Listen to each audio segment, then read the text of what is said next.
customer service, done right, can be your company's single biggest competitive advantage. Welcome to the Customer Service Revolution. Join customer service authority and best-selling author John DiJulius as he interviews leaders who are revolutionizing their industries. This is more than a podcast, though. It's a movement. The Customer Service Revolution is a radical overthrow of conventional business mentality designed to transform what customers and employees experience. If you're a revolutionary customer service leader who's ready to stop competing on price and obsessed with building a brand that people cannot live without, this podcast is for you. Want to improve your company culture and become the brand your employees and customers can't live without? Email Claudia at thedijuliusgroup.com to find out about consulting, executive and online training, and other resources we can offer you. You can also schedule a call with Claudia by going to tdg.click/Claudia.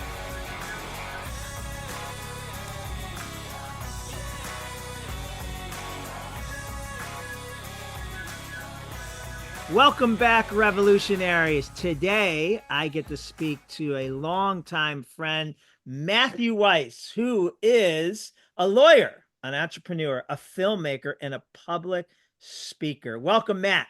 Hey, great to see you, John. Thanks for having me. So good to see you. So, there's just so much to unpack. But it's something I've known you forever, and I want to know. I didn't know there was a business in getting people out of traffic tickets. How did you build a business? Yeah, well, I've always been entrepreneurial, from the lemonade stands to starting a teddy bear delivery service in college. And, coming out of college, I had this fork in the road where I had to decide, am I going to get my MBA or get the JD? And I figured, all right, I'm going to do the JD. It's 3 years. The MBA is 2. I'll always get back to that, at some point, but do the harder one, longer one first. Then graduated law school and got this great job at a court working for the highest court in New York State as a clerk. So I couldn't turn that down. I ended up at a big firm. And then ultimately, 4 years after graduating, started my own practice with a law school friend. And, still had that entrepreneurial itch and just figure out a way to deliver legal services in a way that was scalable and that I could, create a business from it versus having an hourly job, if that made sense. Yeah. And so tell me, and I don't know if it's a different market, but if and when, and knock on wood, it's been a while. If I get a speeding ticket, I just think, all right, I got to pay it. But if that was the case, there wouldn't be people like you. Yeah, sure. So tell me what that looks like. Yeah, and sometimes I might tell a prospective client, this one's not worth fighting, but generally to avoid points and your insurance going up, suspensions, keeping your record as clean as possible is generally a good idea. And often you can end up with a better result by pleading not guilty than just paying it. So, normally it's a good thing to fight your tickets. Okay. All right. So you built up that Weiss and Associates, correct? Yes. And then what was next? How did you go from that, being an entrepreneur in New York City, to being a filmmaker? I mean, that's a big jump. Yeah, great. This is the question I get most commonly, is how did you, make that transition? So I always realized that I needed to work on my business, not in my business. And it came about from talking to a friend of mine, and he was doing all these great things, going here, traveling, going to different concerts. And I'm like, don't you work? Like, how do you do all that? And he said to me, Matt, my business is for my life. My life is not my business. My business is for my life. My life is not my business. And that really resonated with me. Yeah, I just realized, like, I had a job. I was just doing it. And I needed to get out. And so I figured out, okay, what do I do? What is my roles in the company? So I made a list of all the things that I was doing and trying to figure out how to get that list to be as small as possible. So the first thing I said is, all right, what on this list should I not be doing, period? No one should be doing. And crossed off a bunch of things. For example, we would do some real estate closings. Someone would buy a house or an apartment or sell it. We would take those on. And even though those fees were a lot more than one ticket, it wasn't that scalable. There was always delays. And I realized I got to stop taking that business, even though it's, good fees. I have to just focus on my core, which is this law firm fighting traffic tickets. So I like to say abdicate. What did we abdicate from that list? Then I looked at the list. I said, okay, on this list, still need to do these things, but how can I make it where no one, myself or any of my staff, needs to do this? So we came up with different systems to automate, and this was long before AI. Well before AI. Yeah. So just simple, like you can use Google filters to filter out emails that come from my website. And if the email has the word stop sign or the phrase stop sign in it, you'll get a response back that says stop sign, your stop sign ticket carries 3 points and it looks customized. So I was able to automate. And by the way, within seconds, people submit on my website an email and now they get back a customized response about their case. It's pretty impressive. None of my competitors to this day do that. And so abdicate, and then I automated, and then I still had this list. And I'm like, okay, I can't, we have to keep doing this, but I can't automate it. Delegate. What can I give out to other people and have them take on? And, most entrepreneurs are probably the best salespeople in their company. They could sell their product or service better than anyone, whatever it might be. And my light bulb moment, to give up the sales, which was the big one, was 80% of me is better than 100% of me. 80% of me is better than 100% of me. And what I mean by that is if I could train and have someone who's 80% as good as me at selling the service that we provide, that's better than me spending my time doing it. And yes, you could say or argue I'm leaving money on the table, but more importantly, I'm putting hours into my life that I can now do to enjoy myself. Sure. And whether it's a family time, quality time, a workout, or your next venture. Everything. The most valuable thing we have in our lives is our time, because that's finite. We don't know how much we have, and all too many stories of people working, and then when they retire, they get sick and die. Right. So you really want to be able to use it and value your time and not waste it, if you will. And so that set me up for a lunch with my banker, because I started using his bank. His name was Jeff Crowther. And over lunch, he took me out to thank. Now, at the time, were you interested in exploring films or not yet? It wasn't on your radar? No. Okay. I just went to lunch. Just went to lunch because he wanted to thank me. I'm using now his bank for my law firm. And the name Jeff Crowther is important here. Yeah, and I had no expectations for that lunch other than have a nice lunch, eat some good steak, and I was just blown away. He told me the story about his son, Welles, the man in the red bandana. You could see over my shoulder here the poster for my film. And I was just blown away. I literally thought it was one of the most incredible stories I had ever heard. And in my mind, three things came to me in quick succession. What an amazing story. Everyone needs to hear this story. I want to share the story with everyone. And I had never read a book on filmmaking, never took a class on filmmaking. I didn't have a bucket list item to make a film. I always liked movies. I always enjoyed watching movies, but never thought I'd be in that space. But this story so resonated with me that I was able to get permission from him and his wife, Allison, to make a documentary about his son. And it was an incredible 6-year journey. And it's funny because, in one hand, I have no idea what I'm doing and I'm trying to figure it out. And in part, that's why it took 6 years. But on the other hand, just the initial starting points were felt very comfortable. I'm researching, like I research, for an argument or, for a client's case. I'm writing, which I've always done. I'm telling a story, which I do when I write legal papers for a judge. And so I felt totally at home with the outlining, the writing, the gathering of evidence to support what I was saying. And I call it evidence as a lawyer, but you might call it assets as a filmmaker. And all that kind of foundational work felt very comfortable. It was more with the sound and the lighting and editing and all that where I needed to bring in experts. And, as an entrepreneur, you always want to build a good team. So, again, I felt comfortable building that team, but I was reliant upon them to actually do the technical work of, let's say, editing, if that made sense. Now, let me ask you before to pause here.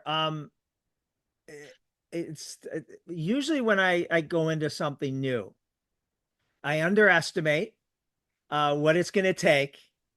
I find myself in way over my head, but the good thing is I'll do what I have to to rise. I gotta believe, because we're similar, right? We're entrepreneurs, and we're like, oh, I could do that too.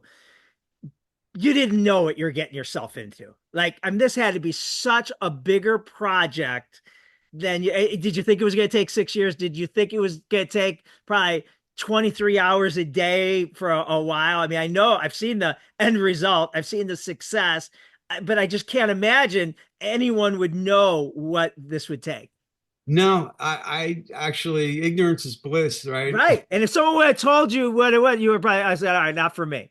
Yeah, well, the one thing I had going for me, and I like to say this is more important than experience, training, and all that. I had one really important thing going for me, and you probably could hear it in my voice, is passion. Yeah. I had such passion to share this story. And for those, listeners, watchers that haven't seen the film, when they see it, they'll understand why I have such passion. I'm as passionate now about sharing this with you and everyone listening as I was when I first heard the story.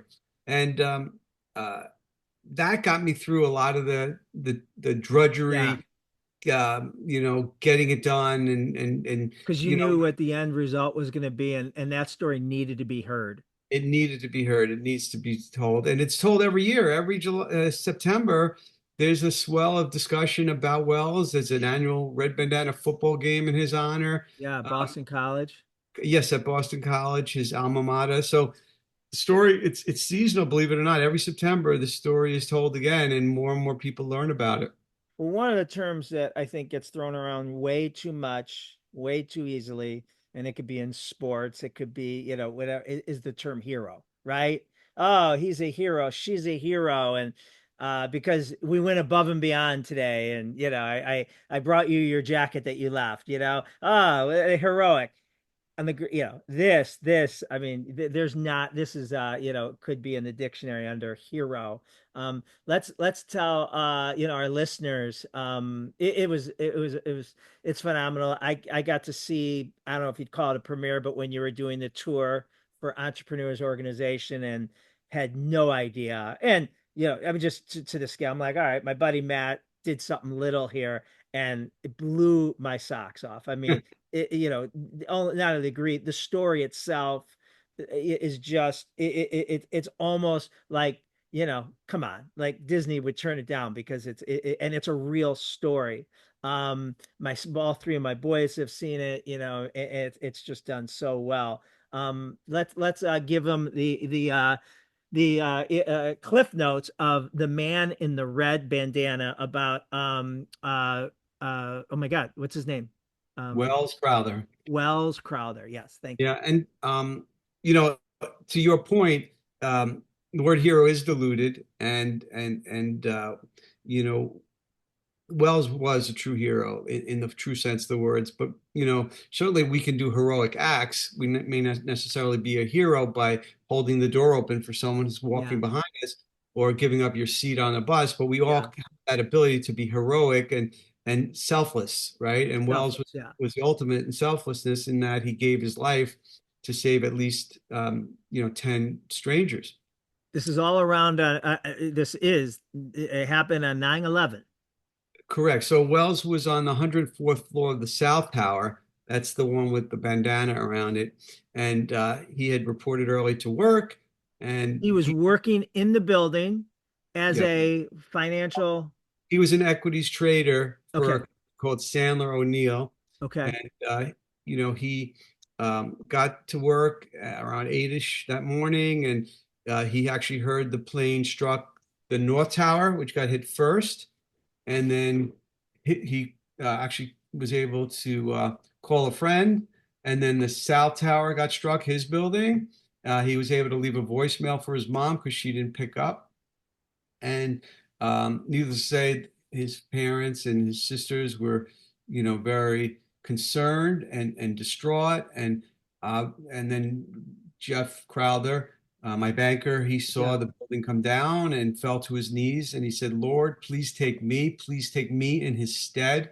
Like, any parent would do for their kid. You would save your life, you would give your life for your kid.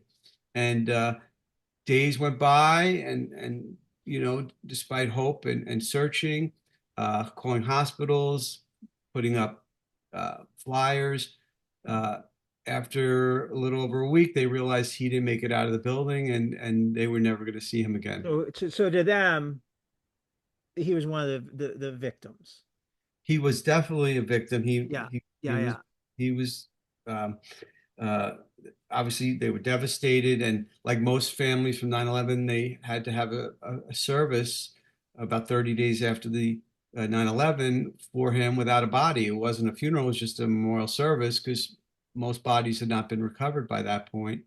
And they were distraught. Their only son, great kid. He was captain of his high school lacrosse team, and just everyone liked him. He was that kid that he could be in one group, but then be in another group. Everyone liked him. Just a really well-liked kid.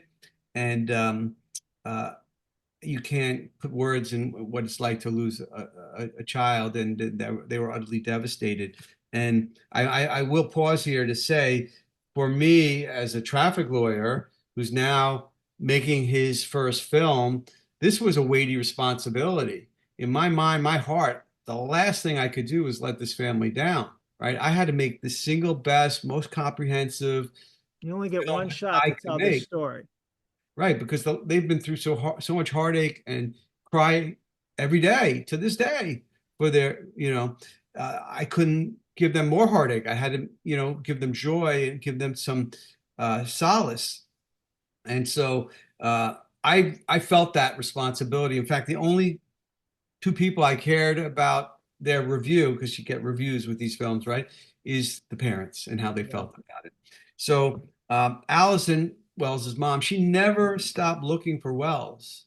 She would read newspapers and watch documentaries, news reports, and then his body was recovered in March of 2002. So we're, what, 7 months, 7, 8 months after they found his body. And he was in the lobby, which was even more frustrating for them because he was within feet of getting out. And he got all the way down from 104, but he was in the lobby and just didn't make it. And again, she kept searching. Even, with the recovery of the body, she just, something in her told her to keep looking. And she even says in the film, you'll get to see, where she says it was irrational. She laughs at herself. It was so irrational for her to keep searching and looking. Well, in May of '02, the New York Times did an article with different survivors, a very comprehensive piece. And they interviewed hundreds of people, survivors and first responders. And Allison, like everything else she could get her hands on, got a hold of this article, and she's reading it. And in there, she read about two women in the South Tower who both said that they were led up and out by a man with a red bandana on his face. And as soon as she read that, she's like, that's Welles. They're talking about my son. You see, Welles always carried a red bandana from the age of 8. It was a habit he got into because his dad had a blue one, and they gave him a red one so mom would know who's with who's in the wash. And that was it. He would always have it. He would wear it under his helmet when he played lacrosse in high school and for Boston College for Division I. He would have it in his pocket, wrapping his wallet around it. He would clean up spills with it. It was just his thing. And his friends would tease him about it. He would just shrug his shoulders, whatever. But he loved having that red bandana. It was just his thing. And, Allison's like, who else would have this red bandana on his face? So she sends photos to both these women in the article, and they both positively ID'd yes, that's him. Your son is the one that saved me and others, and he's a hero. And they're like, she's So he blown could away. have gotten out, but he didn't choose to. Well, sure. So now she was able to get the two women to her home, and between their accounts and the New York Times article, they were able to piece together a large part of Wells's last hour of his life, his finest hour. As I alluded to earlier, he saved at least 10 people that day, gave his life in the process. And um, the Crowthers, through those accounts, were able to piece together the last hour. And then, um, as a filmmaker taking on this story, this is not a story that had never been told before. This was reported by ABC, CNN, and NBC, among other outlets.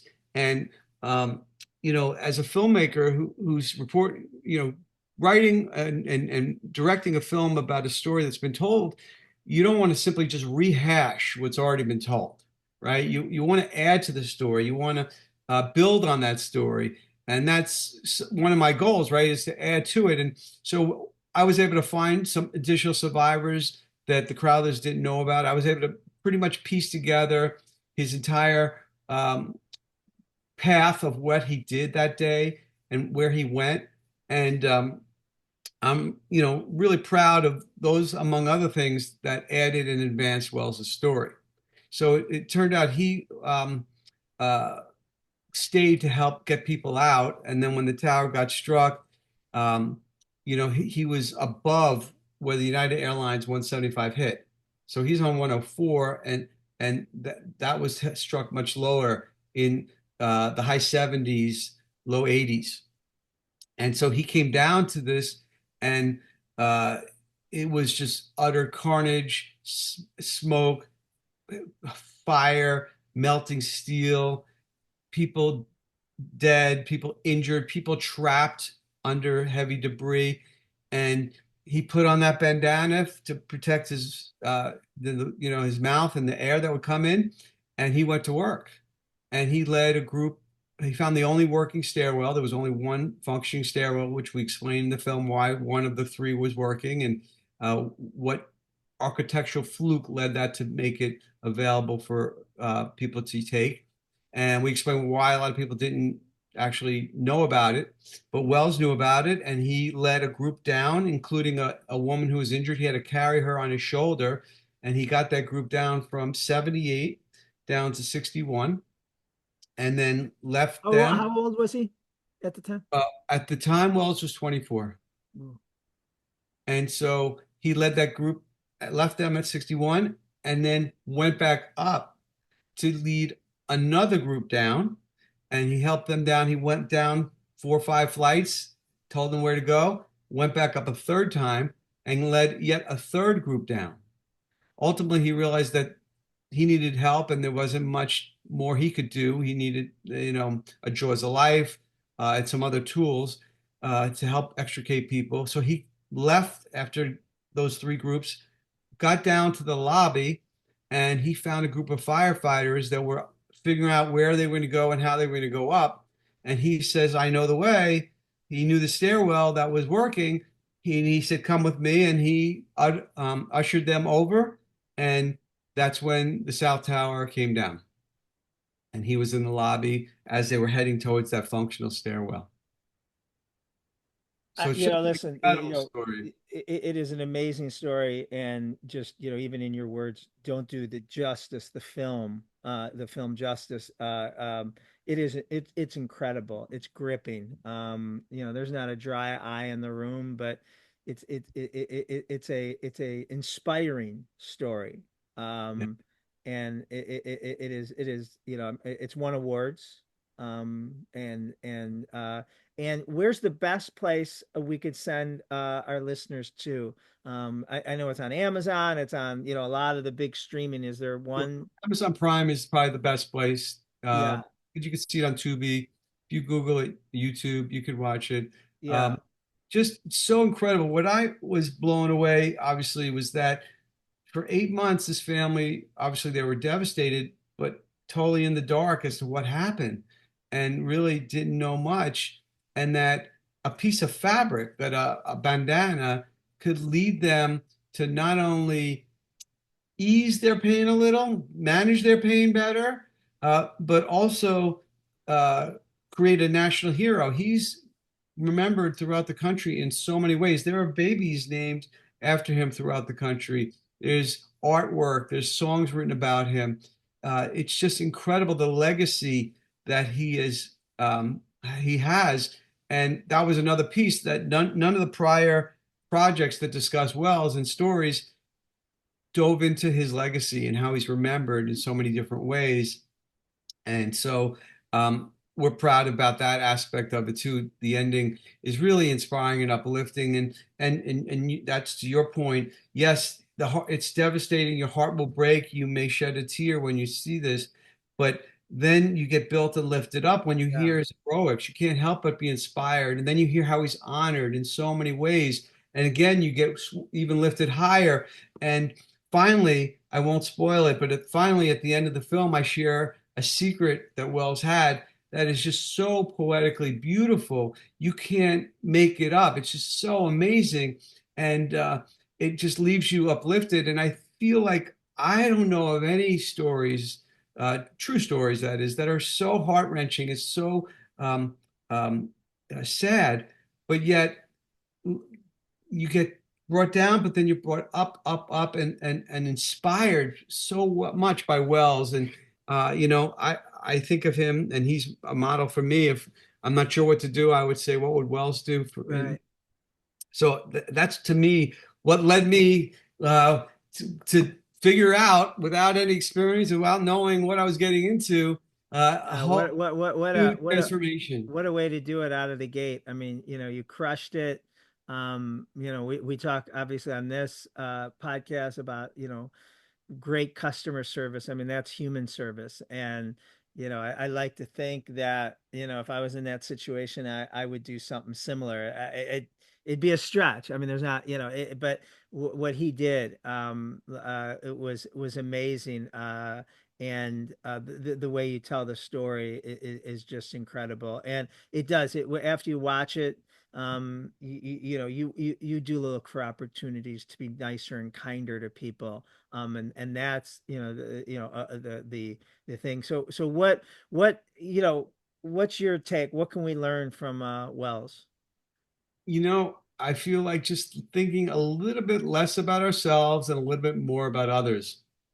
We live in a world that there's a lot of greed, a lot of me focus. And I made the film with the hope that people that watch it would just be a little more kind, a little more thoughtful of others and their feelings. I mentioned a couple examples about giving your seat up on the bus, Yeah. things that you could do that are heroic. Um, you know, that was the goal of my film, and that's what I hope people take from it, is to just give a little and take a little less. Yeah. And you've gone on to be involved in four other film projects, and I believe you're currently, is this correct, writing a screenplay? Yeah, I'm working on a feature film. It's totally fictional. It's all in my head, and involving gambling, and I'm really excited about it. I have the beginning, the middle, and the end. The great ending with the twist that you don't see coming, and um, I just feel like it's an area that's prime for a great film, and there's a built-in audience of of men and women that like to gamble on sports in Yeah. particular. Yeah. And then, I don't know if it was your next project, but The Vault. Um, I mean, huge cast. Chaz, right? Wasn't Chaz in it? Yes, Palminteri was in it. Yep. Yeah. Who else was in it? I remember watching it. I mean, Or that was, yeah, Don Johnson, yeah. Burt Young from Rocky, Vincent Pastore from The Sopranos. You got Theo Rossi from I mean, Sons of now you got street cred, Anarchy. huh? Yeah, Samir Wiley, Orange is the Next It Black. was Yeah, huge. It was huge. yeah, Yeah. incredible cast. And so And one I'm of like, I know the that guy. so this is a really good life lesson, I think. Um, what people when I first heard it, I said, "Nah, that's not true. That can't be true." But when you give, you get. And, we talked about being selfless earlier. When you give, you get. There's so many opportunities that I've been involved with where I've donated my time, whether it's for the Entrepreneurs Organization, making this film, where I've done things to give. And when people see that, they want to give to you. They see someone who's giving and you resonate with them in a way, and you don't know what you're going to get, right? When you give, you don't know how it's going to come, what opportunity may arise. But I can tell you so many incredible opportunities and things. Just in my film, we didn't mention, but Gwyneth Paltrow read my script, thought it was amazing, and said, I want to narrate it. And she's our narrator, an Oscar-winning actress. All right, let me say that differently. Matt Weiss, the traffic lawyer with no film experience, no training, no connections in Yeah. in the industry, was able to direct an Oscar-winning actress. Like, Yeah. how crazy is that? How much Yeah. would someone on CharityBuzz.com pay for that opportunity, right? But that Yeah. opportunity came to me. Lyle Lovett recorded a song for that film. So the reason I mentioned that, because I never envisioned doing a second film. I was just passionate about sharing this one story that we talked about, because I obviously, for the reasons we discussed, right? I just wanted to share the story. And then in working with my distribution company, they liked working with me and saw that I get things done and I follow through and I don't, BS. And so they asked me to be involved as a producer on their new project, which was a feature film called Vault, about a heist that happened in the 70s, true story. $30 million was stolen from a vault in Rhode Island. The twist that you've learned quickly in the story is that the vault is in the showroom of a fur business. Back in the 70s, furs was a big business. And that business was actually a front for the mob of New England. And that's where many of the criminals, including the mob, would put their weapons, their stolen merchandise, gold, whatever, cash. That's where they stored their stuff. And anyone in the underworld would know to stay away. You don't rob and go down, go in there. That's not going to be good for your life expectancy. And five guys took it down for $30 million because there wasn't much security. They didn't think they needed it. And true story. And so we did a depiction of the heist that happened. And to this day, it's one of the largest heists from a vault in U.S. history. Yeah. All this, what you're talking about, Matt, in, giving to others, my two favorite words, I talk a lot in is give more, right? Just give more in all situations, right? Give more to your client, give more to your spouse, give more to your neighbor, give more to the company, whatever that may be. And I like to say that, giving more, we live in such a cynical society today, and our agreement is that you're going to do A, B, and C, and I'm supposed to do X, Y, and Z. But too often we wait. I want to make sure you do what you say, and when you do A, B, and C, I will then provide X, Y, and Z. So I try to teach myself, my three boys, and my teams is do X, Y, and Z first and throw in W, even though W wasn't part of the deal, even though they weren't expecting W. And, I always say giving more is one of the most selfish things you can do, because of the way it comes back to you, right? Everyone's like, no, I'm not, I'll get taken of it. I say, don't have, don't keep score.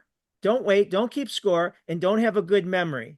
And meaning, don't remember 2 years ago when the guy didn't, and that means if we borrow someone's pickup truck, give it back to move furniture, give it back to them cleaner and with more gas.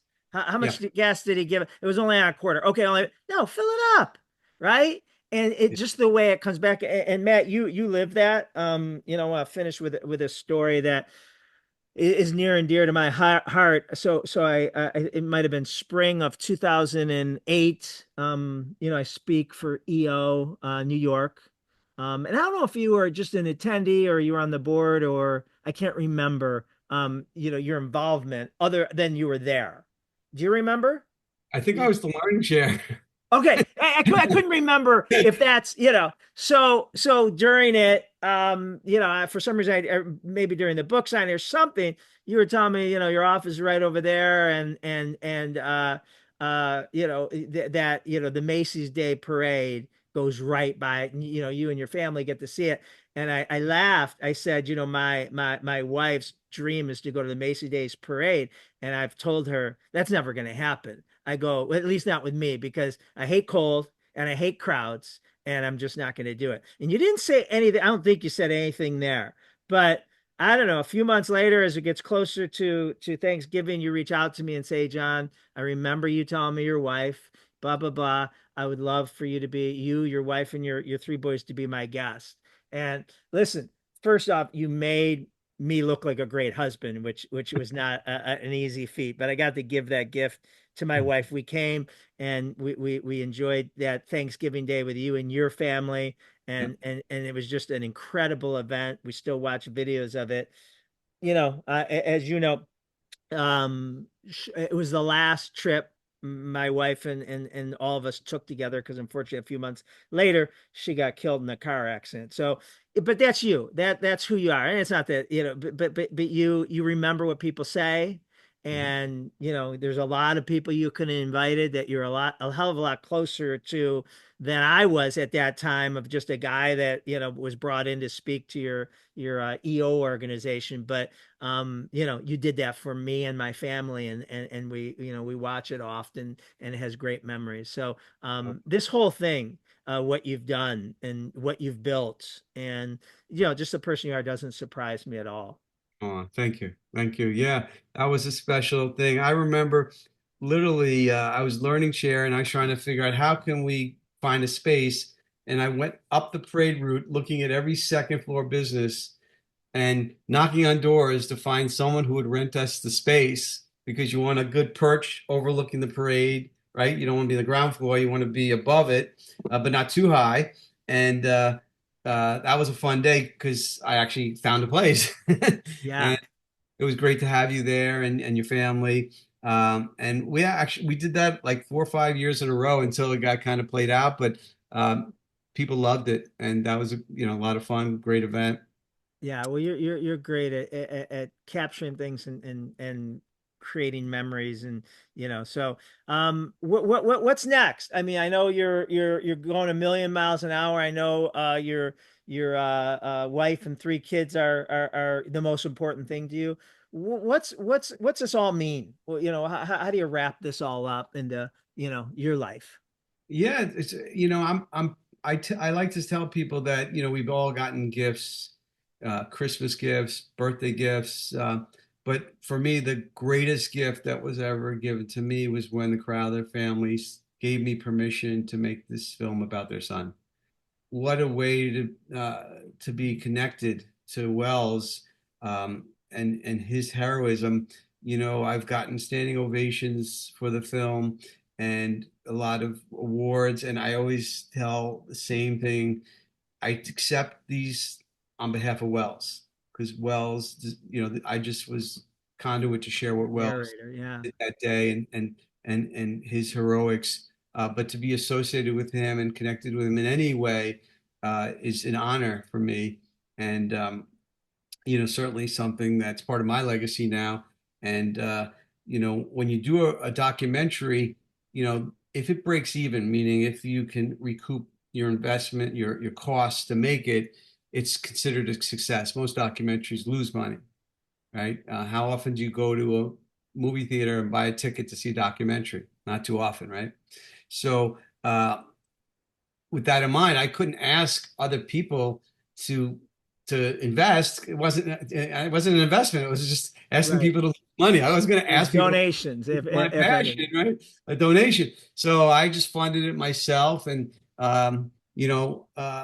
obviously I try to recoup what I can, but I didn't do it to make money. I did it to share this incredible story and encourage others, by Wells's values, to share them and to be like Wells. The behavior he modeled, right? And I love that. One of my favorite quotes to go along with that is go show the proper way, and when necessary use words, right? Hmm. Instead of saying why haven't you, it's you just do it. Your behavior should Yeah, show the way, and there's not a better example of that than Welles Crowther.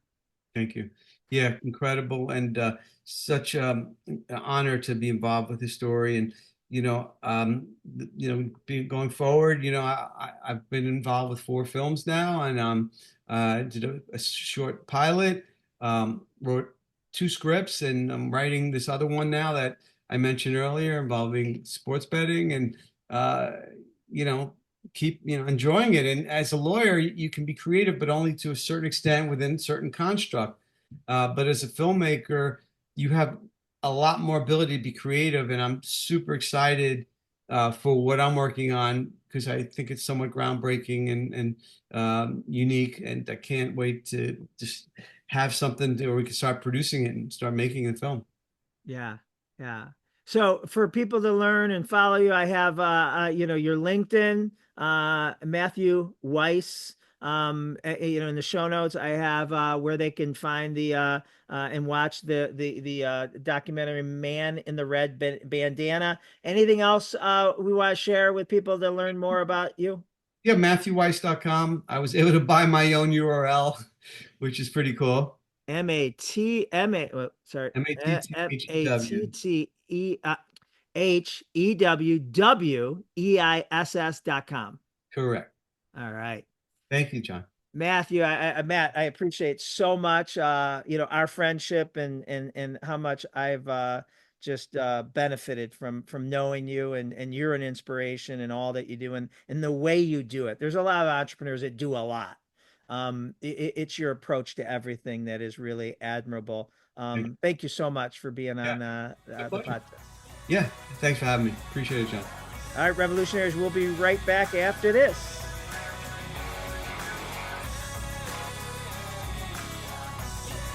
Thanks for listening to the Customer Service Revolution podcast with John DiJulius. Did you enjoy this episode? Consider leaving us a review. We value your feedback and love to hear how you're using the podcast in your organization.